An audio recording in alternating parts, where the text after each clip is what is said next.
Unfortunately, y'all were not lying when you guys said that the church hates pretty women. And before people get mad, I'm not talking about all churches because I love my church. We got some cute, fine babes in there, you know what I'm saying? But I'm going to share my experience at this one church because it was just crazy. So yeah, long story short, I met this person and they were like, oh, you should come to my church since you're a Christian. I was new to the city, new to the area. So I was like, okay, period. Like, I'm gonna go to the church. So I ended up going to the church pretty consistently. I really liked it. And I actually began the process to become a member to serve because I really wanted to serve and do like a life group. Because I was like, yeah, I want to be plugged in and like be in community and like have a church home. So yeah, I started going to the church, finding friends, finding community. And I'm also not ignorant to the fact that, I'm an attractive person. People tell me this, most of the time, almost every time I leave my house, I'm getting a compliment by the grace of God. So yeah, like I'm not ignorant to the fact that I'm an attractive person, right? So with that being said, I'm at the church trying to make friends, just living life. At this point, I hadn't even started like social media for real. Like I wasn't an influencer at all. Like, you know what I'm saying? So I was just living a quiet life and I was just going to church, enjoying life, right? But then that's when things began to get like scary, like witchcraft scary. So yeah, the same person that invited me to the church, I began to have dreams about this person, right? And God has given me the gift of dreams and visions and also the gift of discerning of spirits, right? So it's not anything out of the ordinary for me to meet somebody and like have a dream about them, right? So with that being said, the person that invited me to the church, I started having dreams about them, right? And they were not good dreams. So whenever I would interact with that person, I would just keep those dreams, in the back of my mind, like, okay, the Lord showed me this, like, let's see if it's going to play out type of stuff, right? But I was still nice to people, smiling and just, like I wasn't trying to have no problems with nobody. But then, right, I began to notice like a shift within like how I was being treated with this particular person. So it was no longer like, come and sit with me. It was no longer like saying hi. Like it was just very much like, suddenly it's like you don't know me at all. But when we were in settings where they literally could not act like I wasn't standing there, they were nice to me, whatever, right? And that's why the Bible says a fruit of the Spirit is kindness, not niceness, which was a whole different thing. So yeah, long story short, I had two dreams that the Lord basically confirmed that this girl, Joanne, is doing witchcraft against you. And I know witchcraft can sound extreme, but if you literally go to 1 Samuel chapter 15, verse 22, right? The Bible talks about obedience being better than sacrifice. But if you go down to verse 23, it says that manipulation is the sin of witchcraft. So in essence, because I was a cute girl in the church, living life, you know what I'm saying? I guess I was intimidating, right? And, this girl began to manipulate people's perception of me. And since I was new to the church, right, like this was somebody serving in the church, like they're known in the church, like their voice in the church has more influence than mine, right? Because like I'm new, I'm just a girl, like I just moved to the area, like nobody really knows who I am. You know what I'm saying? So let me say this. It got weird when I began to notice that, they would stalk everything on my social media, but not like nothing, right? And it got to the point where literally at church, the demon, right? I'm not calling that person a demon, but that spirit of manipulation and witchcraft and all of that monitoring spirit had to manifest because they were like, oh, Joanne, I saw your vacation photos. Like they were so cute and so beautiful. Like, oh my gosh, I love your hair. And this person proceeded to like reach out. Like this was not consensual. Like they just reached out and literally grabbed my hair and started stroking my hair like this.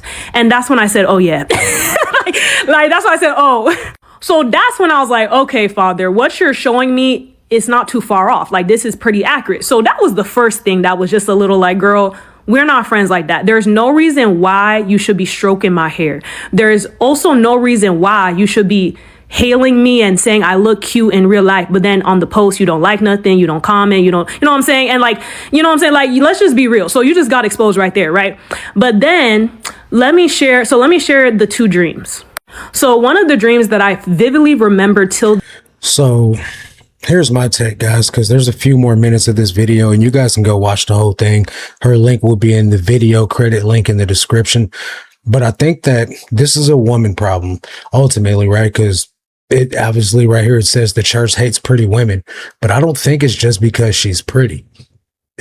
She said in other videos that she's a model and she's a preacher or she's some type of a teacher in the faith.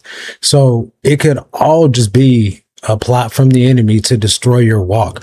Now, people, let me unpause her face. This day. That's better. But people will say this sort of thing. People hate me because I'm beautiful. And to me, it just sounds a little arrogant. You know what I mean? Maybe it's because I'm just a mid-looking dude. But ultimately, man, our looks have nothing to do with anything. Granted, I understand that people that are more attractive get further in life. People that are more attractive get benefits and perks that other people don't get. But that's not why we come to church. We come to church to hear about Jesus, to learn about Jesus, right? And then fellowship comes second.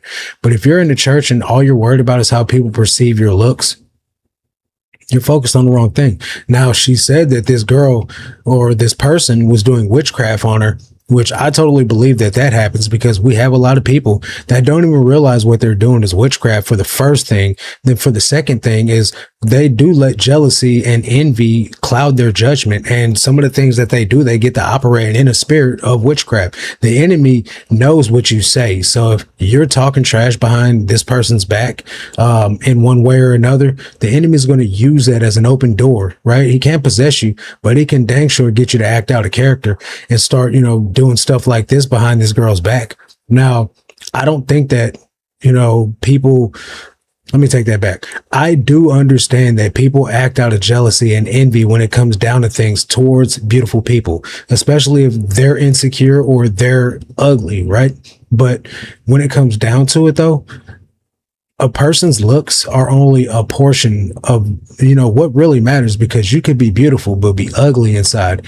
The Bible says that God judges by the outside or the inside appearance, not the outside. Remember when Samuel went to go find David, he was looking at all David's older brothers and he picked out who he thought, was rugged and, in stature and good looking. And he thought that that's who it was going to be, but it wasn't. It was David, the little scrawny, gangly kid, right? But he was just a little kid, right? And we do see that Joseph was handsome enough for Potiphar's wife to be thrown at him, right? But that doesn't mean that these are good characteristics of the people. Your looks only play a small part in how people perceive you. Unless they're only looking for fleshly things, then that's all they care about. Because when it comes down to it, for the flesh, a person's not looking at you as the wife that you could be, or, the husband that you could be. All they're looking at is, how is he going to perform? How is she going to perform in the bed? That's not what you care about. Honestly, I promise you, as a Christian, that shouldn't be what we're focused on. Now I got another video though, guys. Does being attractive make people hate you? Do I look like a mean person? I genuinely want to know. Because I sit up here, a girl just walked by. Because I genuinely want to know. I have been told before that I have pretty privilege, and this is not me bragging, guys. Like, don't come for me. I've been told, I know I'm an attractive person. People have told me that I have pretty privilege, and I didn't even really know what that was. But my teacher was like, okay, everybody choose a group, choose one person in the class to work with, right? So I look at the girl to my right. She looks at me and then looks away really fast. And I'm like, what the hell? And then she turns to the girl next to her, and she's like, do you want to work with me? And the girl's like, yeah. The girl in front of me turns to the girl diagonal of her and is like, hey, you want to be my partner? And the girl's like, yeah, for sure. And then the dude next to me turns around and asks the guy behind him to be his partner. So I'm like, literally every single person, and the girl behind me was working with the girl behind her. So I'm like, shoot, now I don't have a partner because every single person chose somebody else and not me. And the girl I was going to ask looks at me and looks away, and I'm like, okay, yeah, I don't want to work with you now. And then I'm like, okay, I'll just work with myself. Like, that's fine. I knew what I was doing anyways with the assignment. But I just thought that was really weird. And the teacher said you can only work with one person. And I don't have a partner, right? And this has been a problem since, middle school. Every time the teacher's pick a partner, if I don't have a friend in the class or someone that I know, I always get left out. Always. And I'm introverted, so it doesn't help.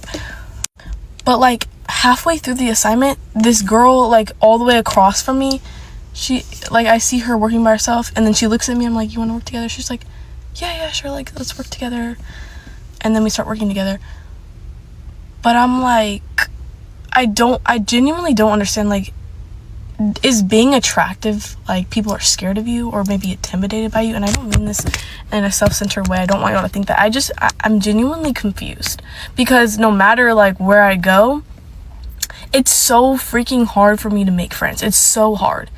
And then when I meet someone that is, like, very friendly, that I really like, I just feel like it's fake, or I feel like they want something and it doesn't feel real. Yeah, man, I think a lot of this stuff is in people's heads. You know, we think more highly of ourselves than we ought to. And when I was in high school, me and my brother both were told that since we were high yellow, that we thought we were so full of ourselves and we thought that we was, you know, pretty dudes. And I'm like, dude, that don't even sound like anything that I want to say about myself. Like, oh, you a pretty boy. No, sir. No, I'm not. You know, and just because you get labeled that way doesn't mean that I actually feel that way. But ultimately, when it comes down to it, guys, I think all this stuff is in people's heads. Beauty is in the eye of the beholder, right? And so a lot of these women that think that they're really beautiful really ain't. And also, we need to stop being just focused on vanity. And don't get me wrong, guys. Like I said earlier, I know that looks have a part to do with it, but your looks ain't getting you into heaven. If anything, your looks are going to cause more problems for you. I think that we need to be focused on sharpening our character, being loving like Jesus would be loving towards us. And she said that she's introverted. I get it. A lot of people are introverted. I'm kind of introverted myself. But when I get around people, especially people in the church, I just force myself to be outgoing and try to, you know, make people feel welcomed or to build friendships and relationships, because I know that that's what we're supposed to do. And if I don't, I'm gonna just sit here in the house by myself, or me and my wife, you know. But other than that, like, you get what you put into things, and closed mouths don't get fed, man. And when it comes down to it, guys, I don't think that is just a beautiful person thing. But regardless, we just need to be focused on the Lord, because only Jesus saves. Our looks ain't gonna get us nowhere. I mean, they might get you somewhere, but all that stuff is fleeting. You're gonna get old. You're gonna stop looking this way. You might even put on 20, 30, 40 pounds, and you might have two necks, and your looks ain't gonna be nothing. So be focused on your character. Be focused on being godly, because to me, there's nothing more beautiful than a woman that loves God.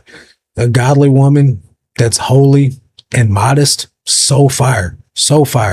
This worldly stuff, worried about how people think of you and all this vanity, such a turn off, man. So that's my thoughts on this. I'd love to hear your take. I'll leave both of these videos linked in the description to give them credit for their work, as well as to make it easy for you to follow them if that's what you choose to do. I'll catch you guys on the next one. Until then, God bless.